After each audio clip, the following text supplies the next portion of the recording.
माय माऊली नमस्कार.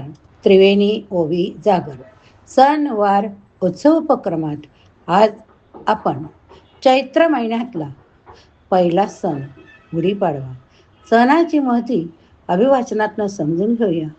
सर्वप्रथम नवीन वर्षाच्या शुभेच्छा. चला तर सुरुवात करूया. चैत्र महिन्यातील पहिला सण गुढीपाडवा. चैत्र शुद्ध प्रतिपदा म्हणजेच गुढीपाडवा होय. हा दिवस प्राचीन कालगणनेचा पहिला दिवस मानला गेला. हिंदू लोकांचा हा वर्षातील पहिला दिवस. 3.5 मुहूर्तापैकी एक मुहूर्त. त्या दिवशी कोणत्याही नवीन उपक्रमाची सुरुवात करावी. परंतु विवाहासारख्या मंगल कार्यास हा मुहूर्त लागू पडत नाही. पाडव्यापासून महिनाभर स्त्रियांनी अंगणात रांगोळीने चित्रांगण काढण्याची पद्धत. अगदूस, इगादी, युगादी अशी या सणाची तर नावे. या दिवसाला लहान मुलांचा शीतळ शीतळ शिमगाही करतात. कर्नाटकात या सणाला युगादी म्हणतात. या दिवशी नवीन वर्षाचे पंचांग मिळते. पंचांगाच्या श्रवणाने गंगास्नानाचं पुण्य मिळतं. पापनाश होतो, आयुष्य वाढतं. या दिवसात कडुलिंबाचे महत्त्व खूप. हा वृक्ष सदा हरित, सदा पर्णी. या वृक्षाची पाने, फुले, खोड हे सर्व घटक आयुर्वेदाच्या महत्त्वाचे, औषधाच्या दृष्टीने अतिशय महत्त्वाचे. अनेक आजार नाहीसे करण्याचे गुण कडुनिंबात. उन्हाळ्यात शरीरातील उष्णता वाढते. खरूज, नायटा यासारखे त्वचेचे रोग होण्याचा संभव यावर कडुनिंब उपयोगी. म्हणून पाडव्याच्या दिवशी कडुनिंबाची पाने टाकून तापवलेल्या पाण्याने स्नान करावे. कडुनिंब रक्तशुद्धी करतो, त्यामुळे या दिवशी कडुनिंबाची चटणी खाल्ली जाते. गायीने या झाडाची पाने खाल्ल्यास गाय भरपूर दूध देते. या झाडांच्या सरपणावर शिजवलेले अन्न खाल्ले तर सापाचे विष चढत नाही. बाळंतीने पानाचा रस घेतला तर बाळंतर होत नाही. नियमित पाणी खाऊन दूध प्याले तर रक्तशुद्धी होते, काम वासना कमी होते. म्हणून तपश्चर्या करणे, ऋषीमुनी ही पाने खात असावी. चवीने कडवत असता तरी हा वृक्ष गुणाने सुखकर होईल. गुढीपाडव्याच्या दिवशी काही जण प्रपादान करतात. प्रपादान म्हणजे काय हो? तर पानपोही ठेवणे. चैत्र शुद्ध प्रतिपादेपासून उन्हाळा वाढत जातो. उन्हाळ्यात सतत तहान लागत असल्यामुळे पाण्याची आवश्यकता भासते. म्हणून हा विधी सामुदायिक पातळीवर करण्याची प्रवृत्ती दिवसेंदिवस वाढत आहे. आपण सुद्धा आपल्या दाराशी एक मटका भरून ठेवला आणि ज्याला पाणी हवं असेल तो पित असेल तर ही सुद्धा एक आपली पुण्याचीच बाजू. या दिवशी जमिनीत नांगर धरावा. नांगरण्याच्या क्रियेने खालची माती वर येते. मातीच्या सूक्ष्म कणांवर प्रजापती लहरीचा संस्कार होऊन बीज अंकुरण्याची जमिनीची क्षमता वाढते. शेतीचे अवजारे व बैल यावर प्रजापती लहरी उत्पन्न करणाऱ्या मंत्रास अक्षता टाकाव्यात. शेतात काम करणाऱ्या माणसांना नवीन कपडे द्यावे. या दिवशी शेतात काम करणारी माणसे व बैल यांच्या भोजनात पिकलेला भोपळा, मुगाची डाळ, तांदूळ, पुरण वगैरे पदार्थ ठेवतात. याचकांना अनेक प्रकारची दाने द्यावी. उदाहरणार्थ पानपोईद्वारा उदकदान करावे.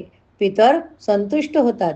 नाना प्रकारची मंगलगीते, वाद्ये, पुण्यपुरुषांच्या कथा ऐकत हा दिवस आनंदात घालवा. म्हणजे संपूर्ण वर्ष सुखाचे जाते.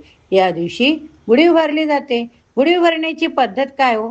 चला तर बघूया आपण आता अभिवाचनातनं. आदल्या दिवशी बाजारातून बुरुड आळीतून नवा बांबू आणावा. आपल्याला हवी तेवढी त्याची उंची असावी. शक्यतो साफ केलेला बांबू वापरावा. दरवर्षी नवा बांबू आणणे शक्य नसल्यास गुढी हवी तेवढी त्याची उंची असावी. शक्यतो बांबू साफ करून घ्या. उभारण्यासाठी एकच बांबू ठेवला तरी चालतोय. बांबूला कुठेही चिर पडलेली कामा नाही. तोच बांबू आदल्या दिवशी स्वच्छ धुवून साफ करून ठेवा. गुढीपाडव्याच्या दिवशी त्या बांबूला तेल हळद लावून मग गरम पाण्यात धुवून काढून पुसून ठेवा. या दिवशी घरामध्ये सर्वजणांची पहाटे उठून घर अंगण स्वच्छ करावे. सडासमारंजन झाल्यानंतर सुंदर रांगोळ्या काढून सर्व परिसर सुशोभित करावा. दारावर आंब्याच्या पानाची तोरणं बांधावी. गुढीचं साहित्य काय हो? चला आपण बघूया. साखरेची माळ म्हणजेच गाठी, कोणी हारडा पण बोलते. कडुलिंबाची डाळी, हार, गडू म्हणजे तांब्या पेला. तांब्याचा असो किंवा पितळी असो किंवा स्टीलचा असो. जरीच्या काठाची नवी साडी किंवा जरी काठचे वस्त्र, सुतळी, पैसा, सुपारी, विड्याची 2 पानं, गूळ, खोबरं, गंध, अक्षदा, हळद कुंकू, फुलं, दूध, साखर नैवेद्यासाठी, लाकडी पाट किंवा आसन, निरांजन उदबत्ती. सर्व साहित्य आम्हा सगळ्यांना माहीतच आहे, पण एक रिव्हिजन म्हणून सांगितले. हल्ली तर काय छोट्या छान बाजारात गुढ्या मिळतात. जागे अभावी आपण ती गुढीसुद्धा ठेवून पूजा करू शकतो. गुढी कशी उभारावी? गुढी उभारणे यालाच ब्रह्मध्वजारोपण म्हणतात. सकाळी सूर्योदयाच्या वेळी घरातील पुरुष व्यक्तीने डोक्यावर टोपी घालून बांबूच्या किंवा काठीच्या निमुळत्या टोकाला साखरेची गाठी, कडुलिंबाची डाळी, फुलांचा हार, साडी, वस्त्र सुतळीने बांधून घ्यावे. नंतर गडू किंवा तांब्याच्या गळ्यात सुतळीने गाठ मारून तो तांब्या गडू त्यावर उपटा मारावा. सुतळीने घट्ट बांधून ठेवा. ज्या दिवशी ज्या ठिकाणी गुढी उभारायची असेल ती जागा प्रथम धुवून स्वच्छ करून त्यावर रांगोळी रंग भरावीत. पाट स्वच्छ ठेवा. पाटावर गुढी उभारून घराबाहेरील कठड्याला सुतळीने बांधावी. कोणी कोणी खिडकीतही गुढी उभारतात. त्याच्यासमोर विड्याची पानं ठेवावी. पानाची देख गुढीकडे असावी. त्यावर पैसा सुपारी ठेवावी. गुढीची पूजा करताना प्रथम गुढीला गंध अक्षदा अत्तर लावा, हळद कुंकू लावा, फुलं वाहा, विड्यावर पाणी सोडा, गुळ खोबऱ्या साखरेचा नैवेद्य दाखवा, निरांजन उदबत्ती ओवाळा. पेढे असतील तर पेढे किंवा जे घरात गोड असेल त्याचा नैवेद्य दाखवावा. गुढीची ब्रह्मध्वजाची पुढे दिल्याप्रमाणे प्रार्थना करावी. ब्रह्मध्वज नमस्तु, ब्रह्मध्वज नमस्तेस्तु, सर्वाभीष्ट फलप्रद प्राप्य अस्मिन् वत्सरे नित्यं मद्गृहे मंगलम कुरु, मद्गृहे मंगलम कुरु. गुढी उभारून झाल्यावर कडुलिंबाची कोळी पाने, मीठ, मिरे, ओवा, थोडी साखर किंवा गूळ एकत्र वाटून त्याच्या छोट्या छोट्या गोळ्या कराव्या व त्या अनशा पोटी घ्याव्यात. शक्य नसल्यास जेवताना प्रथम ते मिश्रण खाऊन मग मिष्टान्न भोजनास प्रारंभ करावा. हे मिश्रण आरोग्यास चांगले म्हणून वर्षभर आरोग्य टिकवण्यासाठी खाण्याची पद्धत सुद्धा आहे.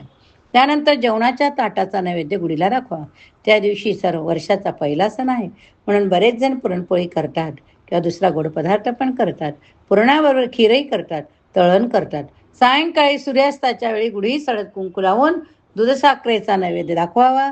गुढीवर अक्षरा टाकून पुनरागमन यच असे म्हणून पुरुषांनी टोपी घालून व्यवस्थित गुढी उतरून ठेवावी. गुढीला वारलेली गाठी सर्वांनी प्रसाद म्हणून खावी. असा हा गुढीपाडव्याचा उत्सव आपण साजरा करतोय. काही ठिकाणी वेगवेगळ्या पद्धती असतील, पण सर्वसाधारण जी पद्धत ती तुमच्या पुढे सांगण्याचा प्रयत्न केला. जर तुम्हाला आवडलं असेल तर नक्कीच तुमची प्रतिक्रिया लिहायला विसरू नका. नवीन वर्षाच्या पहिल्या सणाच्या गुढीपाडव्याच्या तुम्हा सगळ्यांना खूप खूप शुभेच्छा. चैत्र महिन्यातला पहिला सण गुढीपाडवा. आता दुसरा सण कुठला तर गौरी तृतीया. चला तर बघूया आपण नंतर पुढच्या वेळेस पुढच्या सणाची महती.